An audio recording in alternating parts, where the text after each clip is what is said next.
Experts say Brazil and Colombia experienced a remarkable decrease in primary forest loss in 2022 and 2023. Deforestation in Brazil dropped by a third and by almost half in Colombia. That's according to a new report from the nonprofit World Resources Institute.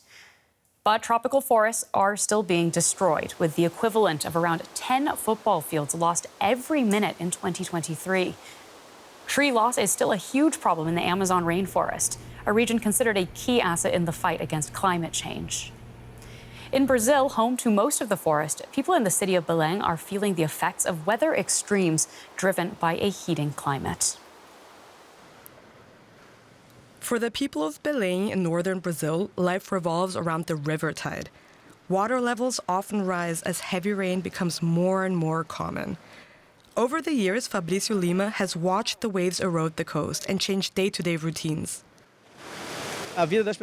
People's lives follow the timing of the river. They take their children to school earlier, go grocery shopping before the tide rises. Changes to weather patterns like these are becoming more prevalent as the world burns fossil fuels and heats up the atmosphere. Regions in and around the Amazon are especially affected. The risk of drought, flooding and food insecurity is increasing. But right next to Belém is one of the world's greatest weapons in the fight against climate change, the Amazon rainforest. Not only does it absorb massive amounts of carbon dioxide, but it also plays a vital role in regulating the water cycle, because its trees recycle the rain that falls there and return it into the air. Under former far-right President Jair Bolsonaro, deforestation soared. But now, Brazil isn't losing as many trees as it was. According to University of Maryland data, tree loss was down by 36% in 2023 compared with the year before.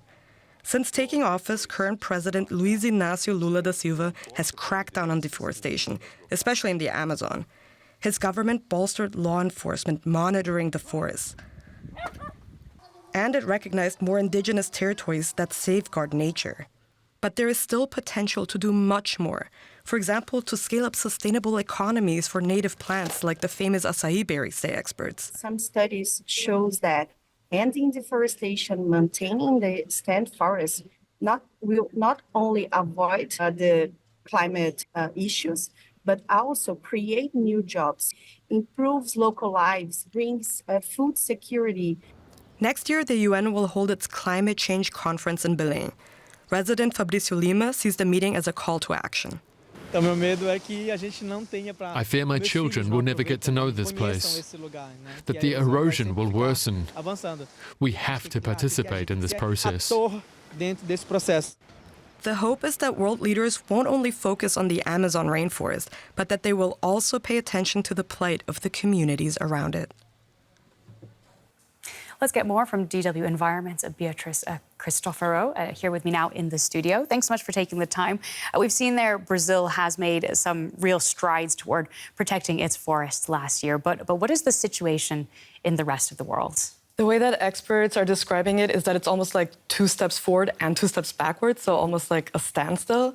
And that's because we saw huge success stories like Brazil and Colombia, which really reduced the amount of trees they lost from 2022 to 2023. We heard the numbers, a reduction of 36% for Brazil, 49% for Colombia. This is huge, and it was because there was a change in political leadership. But these wins were almost wiped out by the fact that then a lot more forest was lost in Nicaragua, in Laos, in Bolivia. And that's because more people were clearing land for agriculture, more people were setting fires, and the conditions were more prone for those fires to spread because it was especially hot and especially dry last year. Now, there will still be people watching from home who aren't sure why it is so important to protect forests. Could you paint a picture for us of why it is necessary to conserve our forests? Yeah, conserving tropical forests is one of the most cost-effective ways that we can combat climate change when it comes to our land use. And that's because tropical trees absorb massive amounts of carbon dioxide if they're standing, because if we clear them, they actually turn into a carbon source. And beyond that, forests house the most biodiversity out of any ecosystem on Earth. So protecting the plant species in there, the animal species in there is absolutely vital to keep all of these, organisms that are interconnected, to keep them in balance and to keep the planet habitable. Now, world leaders are aware of this, which is why hundreds of them have pledged to halt forest loss by 2030. The problem is we have very little time and we still have such a long ways to go. Now, those numbers you mentioned from Brazil and Colombia are really striking and quite impressive. What do you think the rest of the world can learn from Brazil and Colombia in how to reduce deforestation?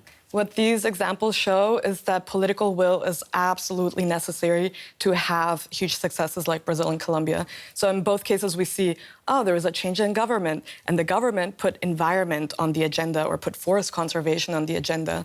And of course, this is specific to every context. In Brazil, one of the measures we saw was that more indigenous territories are being recognized, and they kind of double as conservation areas. In Colombia, on the other hand, it's actually armed groups that live in the forests that control those areas and therefore also protect the trees. And so what the new government is doing is that now that it's kind of having peace negotiations with some of these armed groups that might actually be leaving the forest, as they negotiate these terms, they're really putting forest conservation at the very top. So what this shows us is that, okay, we of course gotta always adapt to what's going on in each country, but the government needs to be leading the way, needs to be showing us where to go, because otherwise civil society and also the private sector won't really have a chance, to do it without the government's help. Beatrice, thank you so much for that. That is Beatrice Christoper from DW Environment. And for more on this, I can now speak to Michaela Wise. She's the Director of Global Forest Watch at the World Resources Institute. Michaela, welcome. Now let's start with the positive news. Deforestation dropping substantially in Brazil and in Colombia, two countries that saw quite drastic changes in political leadership recently. What can others learn from those two examples? Right. Well, as you noted, both of those countries have seen new administrations in the past year or two, and they have really put an emphasis on protecting forests and putting a lot of commitment and political will behind actually reducing forest loss. And so that's something that we're hoping that other countries can take into account as well, and really get some hope from the fact that, when leadership puts their mind to solve this problem, it actually is possible to make a dent. So where there's a will, there is a way, but it's not all good news. You say the world is taking 2 steps forward and 2 steps back. What does that mean in practical terms? Yeah. Unfortunately, even despite those decreases in primary forest loss, we're still just seeing this very stubbornly high rate of forest loss across the tropics as a whole. So, those decreases are being counteracted by increases in countries like Bolivia, Nicaragua, Laos, and others that have not managed the same success as Brazil and Colombia. So what are the main factors driving what you called stubbornly high deforestation rates then? Yeah, it really depends on different regions, but we see agricultural expansion as a major factor, especially for exports and other commodities, and also fire. So we're starting to see an increase in tree cover loss due to fire. We saw a big spike in Canada this year, but also in Bolivia and other countries, and just kind of underscores the difficulty of managing, on the one hand, the man-made problem of deforestation, of people cutting down trees, but also the impacts of climate change on our forests. How does your organization monitor deforestation? Yeah, so we are working with our partners at the University of Maryland and other universities to use satellite images to track what is changing. And that's really important because it allows us to get a consistent view across all of the world's forests and really understand what's happening in as much detail as possible.